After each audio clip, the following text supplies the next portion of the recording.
The first Canadian music therapy training program at Capilano, started in 1976, has at its roots Woodstock, the 60s, and some hitchhiking stories.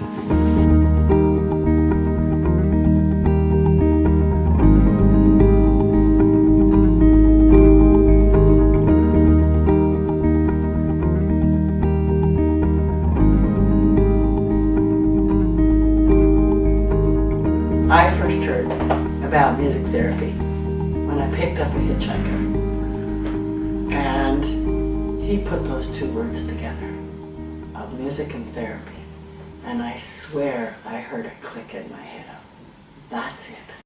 There was a lot of synchronicity going on because there were stories of hitchhiking, of picking up people hitchhiking in Vancouver, and I had just moved to Vancouver the second day I had moved here in 1970, I guess. I picked up a hitchhiker, Shelley Stewart. It's a kind of remarkable story when I think about it, because I was living on Point Grey Road and I was going to play racquetball with a friend out at UBC, and it was back in the days when people hitchhiked, and I went out to Point Grey Road and stuck my thumb out, and amazingly a van was coming towards me. I want to say it was a Ford Econoline. It was an unusual van for Vancouver, and a woman was driving. I was going out there to just check out the university. And she told me about these people who had come to town, who were thinking about doing something, and it sounded intriguing. And she said, well, why don't you come to a meeting? We're going to have a meeting, and it's down on Point Grey. And so we ended up all being there together, this motley crew of people who had never met each other before, and we started brainstorming and talking about what we could do. We discussed who we were as we were heading up to UBC, and I explained to her when she asked that I was working for the Parks Board at the time in special recreation, and I was running a social group for young people with physical disabilities. Back in the 70s, we were still sort of in that outgrowth of the 60s and picking up hitchhikers in those days, which I probably wouldn't do anymore. And I stopped for a hitchhiker, and he got in, and his name was Charles Justice. Well, the reason I met Nancy was I was hitchhiking once, and she picked me up. And she asked me, well, what are you doing? And I said, well, I'm doing music therapy. I said that, and that kind of perked her imagination, and she wanted to know more about it. And I asked Charles right away, could I join? And I said, well, we don't need any more, we can't hire any more new people, but you could volunteer. So I asked where were they meeting, and a week later, there I was, and someone had dropped out. So she did that, and almost right away she got a job. And that was the beginning of my whole life's vocation of music therapy. And I feel so blessed to have stumbled across music therapy in that way.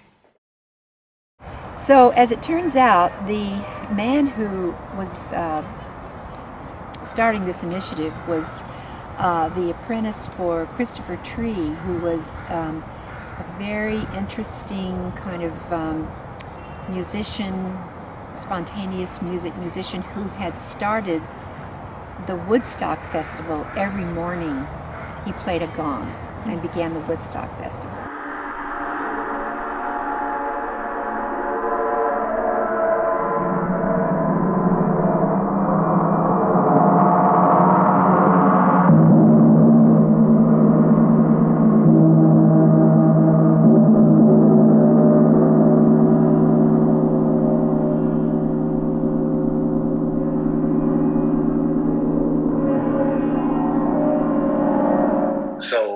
And then what's, of course, another amazing experience is actually the opportunity to play music with him. It's like, it's just so special.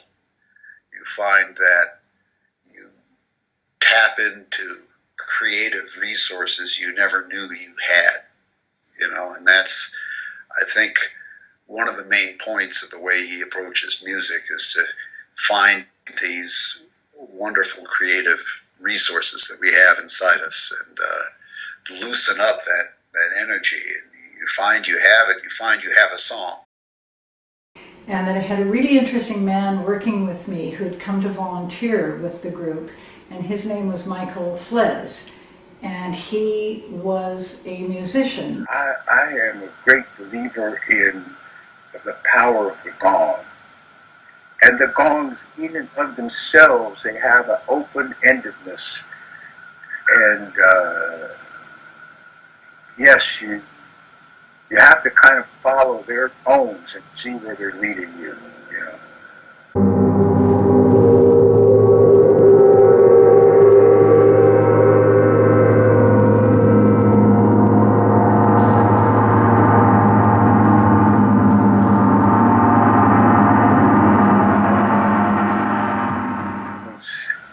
I think that was my strong feeling about the spontaneity. Michael's mother was a friend of my parents and my uncle and other people. So I had met Michael long time before. When he moved on to Canada, he thought of it. You found that you could make some wonderful music that way, or it was a very creative and fun and exciting way to play. So, when he invited me up to Canada, then that's when I went.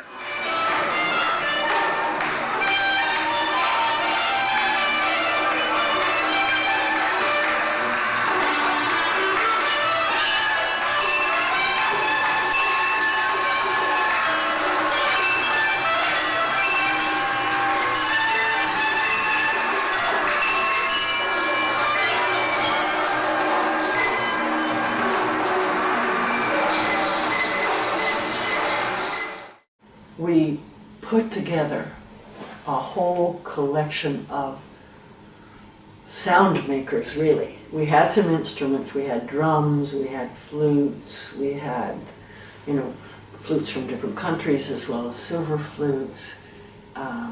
We had some classical instruments, but we also had things like really beautiful sounding pot lids and car parts that we hung on strings on this great big rack that we put together. We sort of screwed the parts together and took them apart at the end of a session.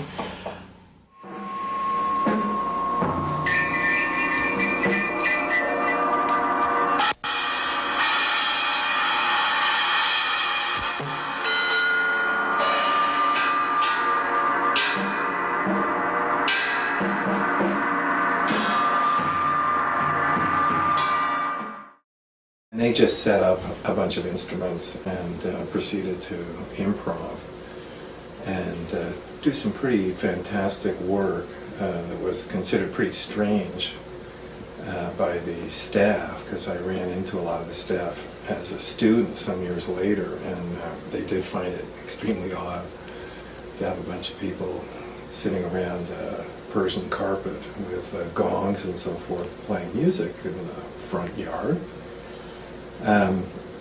But I kind of took that to heart, and in my professional career.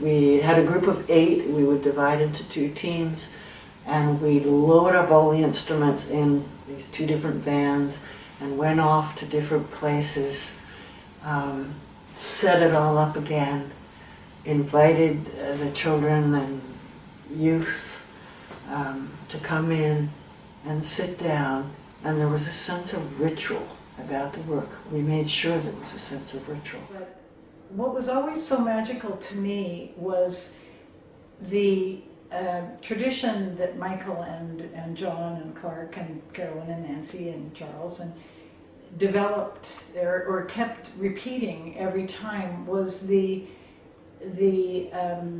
ritual of the beautiful blankets on the ground and the instruments being laid out with such reverence, and the welcoming of the people into the room in a calm environment.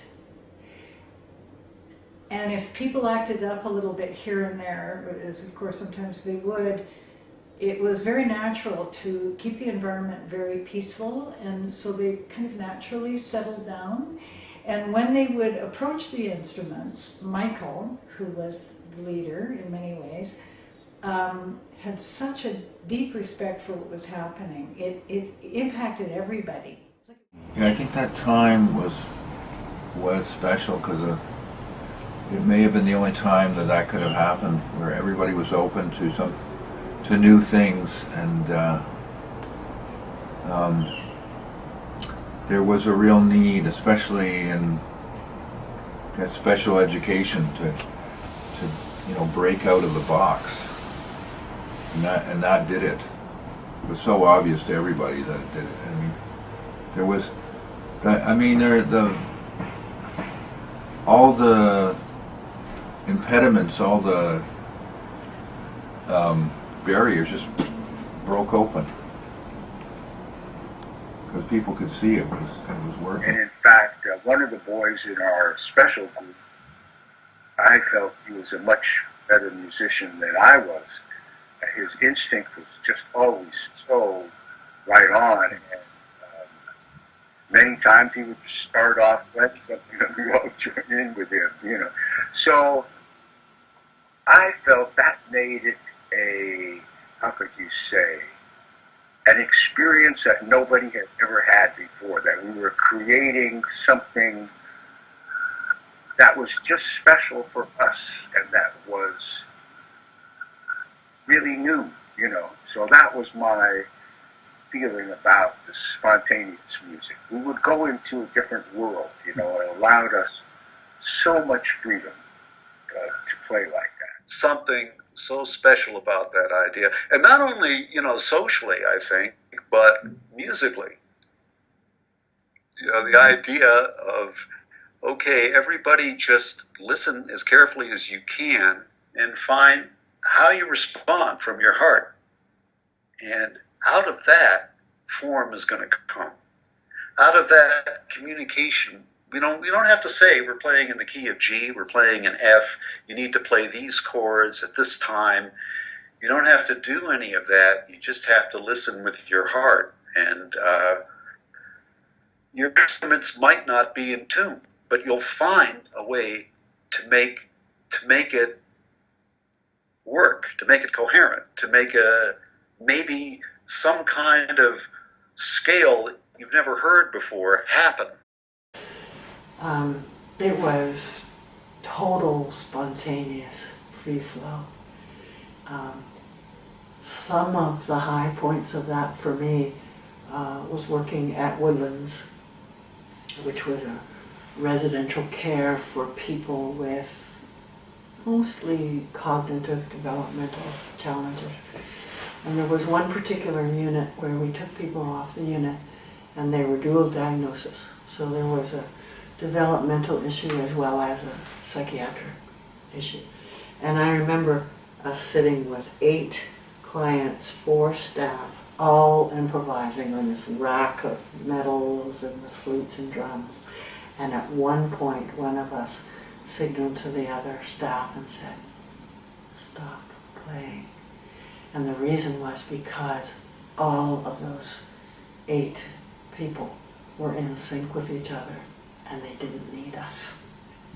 And I still remember that to this day. Of like, oh my goodness, in order to do that, they are listening to each other. They're in that open place, they're self-regulated, and they are right in the zone of music. So one of the places Carolyn and I both worked together was UBC Bob Berwick Preschool that had been envisioned by the wonderful Wanda Justin. Children communicating with their bodies by their movement, the intervals between the sounds they make in the tonal patterns that they make, and getting a reply. Mm-hmm. And the best way of encouraging communication is to get a response for your communication. It's Yes. beautiful, the thing that happens in this. Yes. And of course, the other aspect of it is the development of a good, solid self-concept and a feeling of worth that you always work toward with children. That somehow music and sound and rhythm can provide for a kid. If he puts out and somebody responds to that, that is a respect for what he's put out. Mm-hmm. And I see the music therapy enhancing that part of our program Mm-hmm. as well. Mm-hmm. Yep. We don't just use the music therapists, to come in once a week and do music therapy and then split. No. We use them to give us ideas on ways of working with kids, to pick up on some of the things they find out and some of the things they do with the children. We try to weave that into our regular program. She ran a school for kids with special needs on the British Columbia University campus. I guess it was a kind of a laboratory type of thing. And she was a big help in us getting the grants that we got so that we could, continue the program and make it more professional, if you want to call it that, but continue the program, buy instruments, and really just feel free to take the whole thing as far as we felt. I think she was kind of instrumental in encouraging Michael to bring in more people. And she was that kind of person. She just brought in, she had a real genius for bringing different kinds of people together. And all kinds of people came to her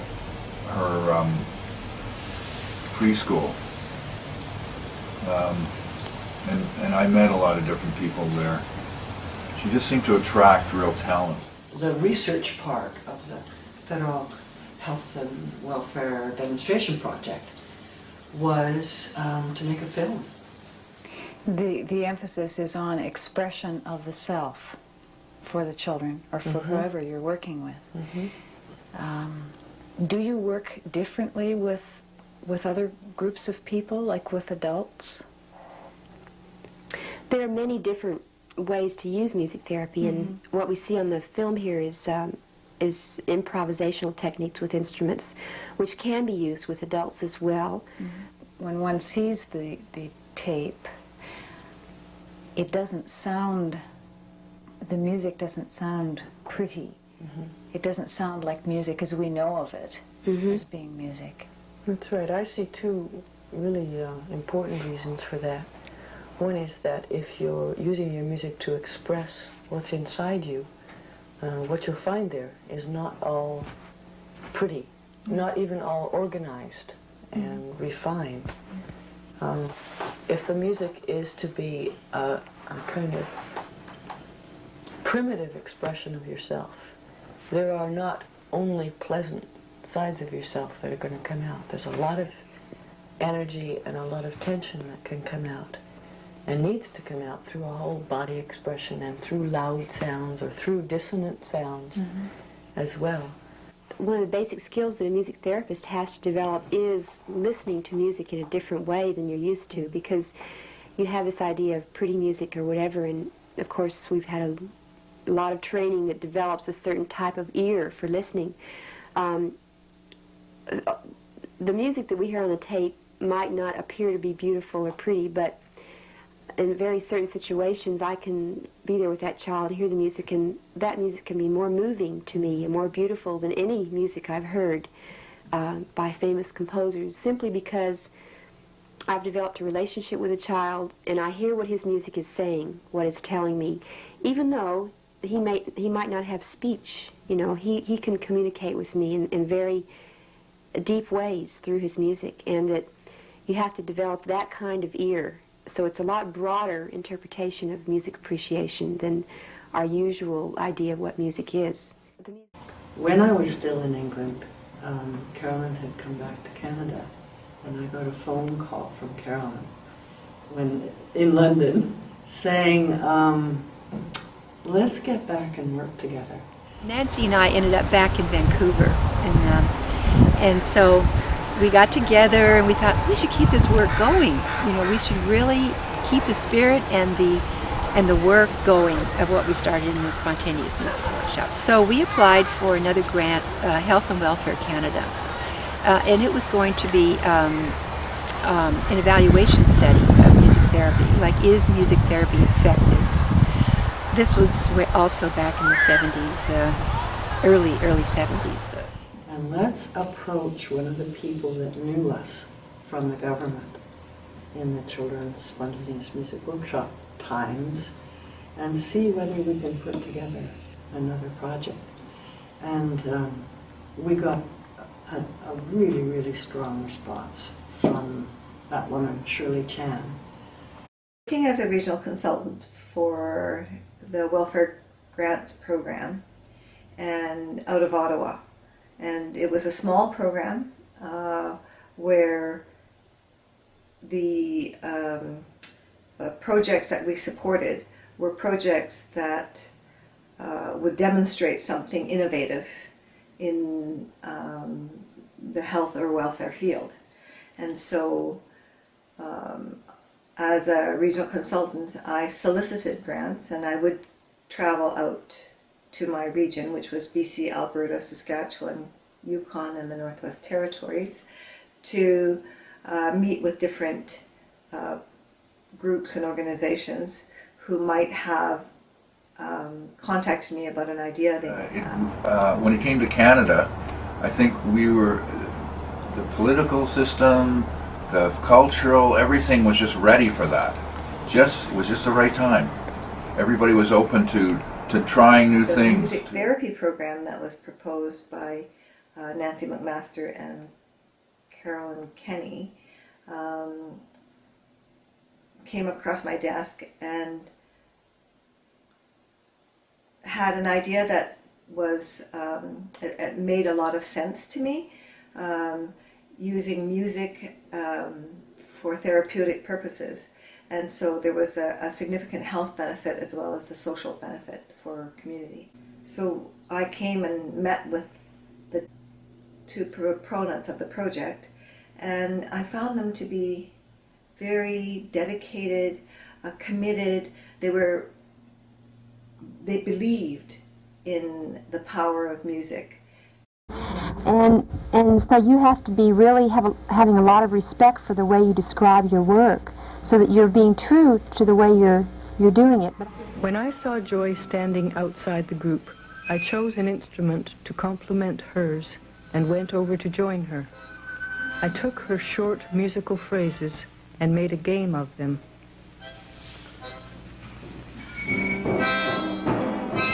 As a project officer, it was important that I also monitor the programs as they're going on. And you know, the funding is renewed every year, even though it's a 3-year commitment.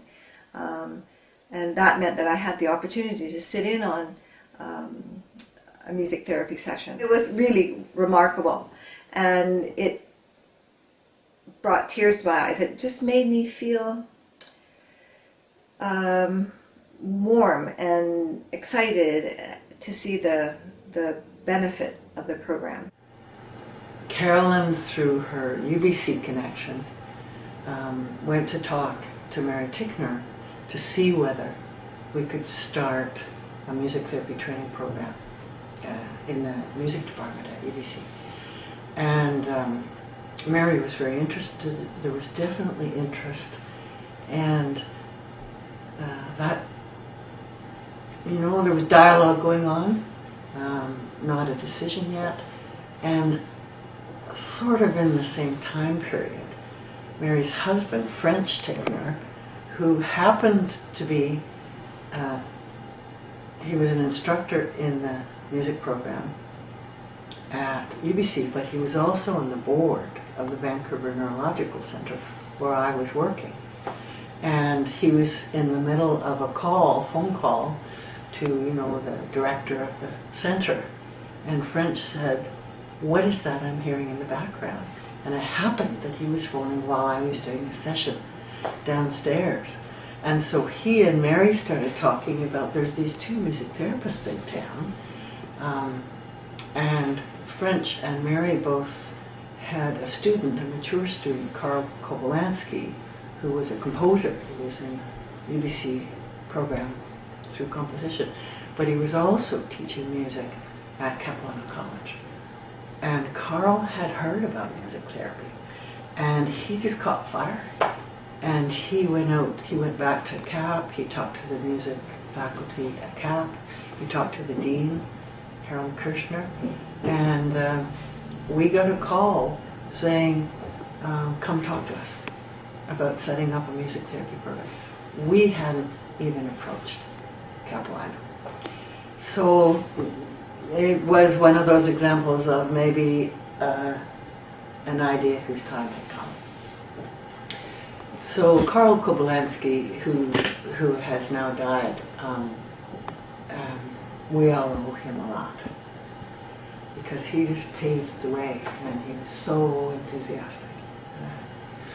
So Carolyn and I met with Harold Kirshner, the dean, and we talked about, can we get this done in time for September? Meanwhile, Karl had talked it up with students, and he had a whole cohort of students that were just going, well, if it happens, we want to do it.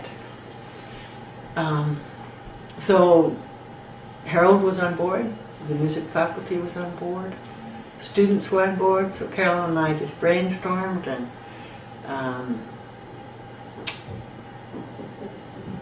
you know what, we just created our own program. We created our own vision of a program. Then all of a sudden we hear from another person who we didn't know, Karl Kobolansky, who was the director, he was the coordinator of music program at Cal College. He said, "Oh, I've heard something about you're around the community trying to get a training program going in music therapy, and guess what? We're going to do it here." And Nancy and I just looked at each other like, "Whoa, Nellie." And so then we went out and met with Karl, and he just cleared the path and made it all happen. Two of our music therapy faculty at Capilano were in that first cohort, Liz Moffat and Carrie Burke, and that's where they went. And I'd always been interested in music therapy, especially the sort of metaphysical side. I'd read all kinds of books over the years, probably starting when I was 17, actually, about the healing power of music. I heard about it through a friend. I think I was waitressing at the time.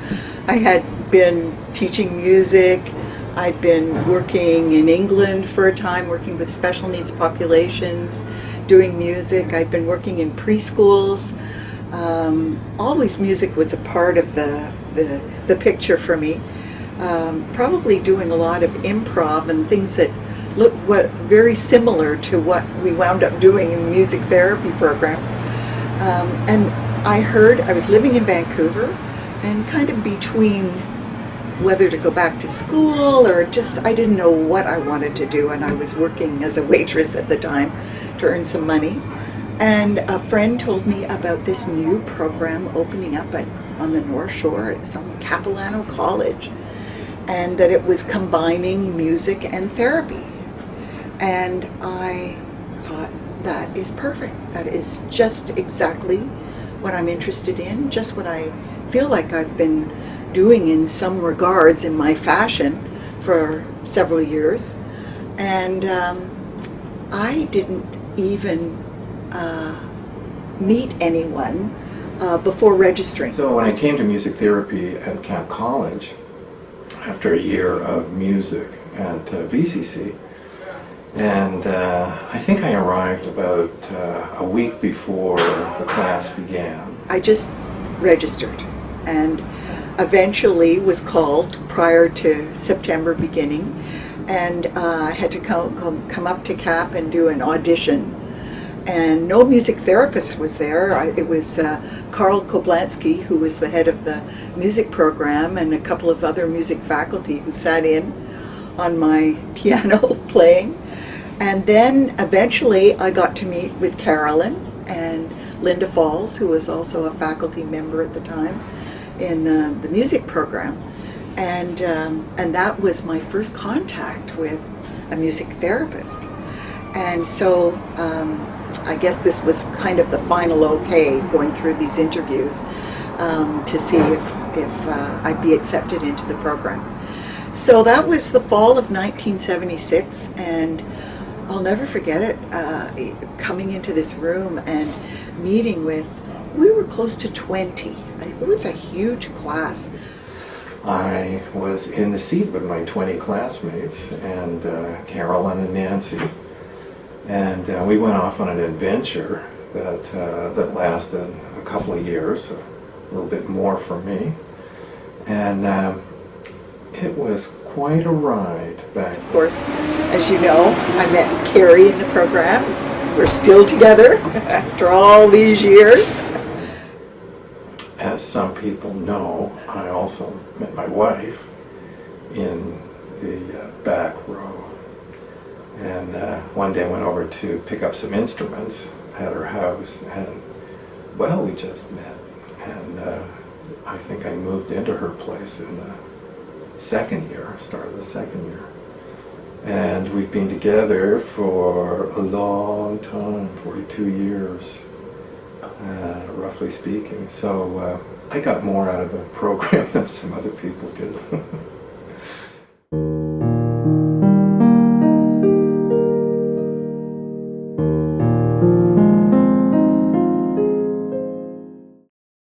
We had many meetings designing the curriculum.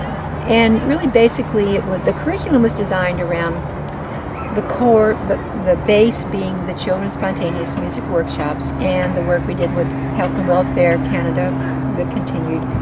And also, it was created, with the new influences that we'd each gotten from Great Britain and the States to bring that in, but also rejecting some of what we had learned. Like, I totally rejected the behavioral approach that they had in the training program that I had in New Orleans at Loyola. And even because I'd had that background, children's spontaneous music, and I knew that you just go for process. You don't go for product, or you don't go for forcing people to change. You value the moment with them and be involved in the music, and then trust the development, trust the best things will happen. And of course that's also very native, so I think there was a very strong influence of my own native roots in the early days of that program. So a great deal of improvisation was part of our learning.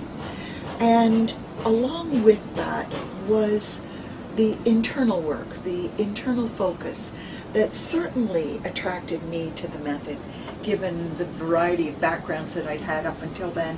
And I would say it attracted most of us into the training who were in our class, that it was very process-oriented. My goodness, the discussions and the improvs and the processing and the group dynamics and sometimes the fireworks and the expression of all the emotions, from great joy to, the wide variety, the gamut that we shared together, that really bonded us for sure. And that it was also teaching us about the depth of how music influenced each one of us personally, and coming from that premise that without that inner connection to music, that we really wouldn't know about how to use it with clients, and that we could learn techniques, but it was really about our inner journey and our inner process that mattered the most. When my creativity starts to develop, that I feel that automatically opens up for the people that I'm working with so that they can get creative and grow, both of us together. Values that we included in our curriculum that we thought were so important both for therapists and just for humanness were creativity and the creative arts, and also people always developing in their self-awareness,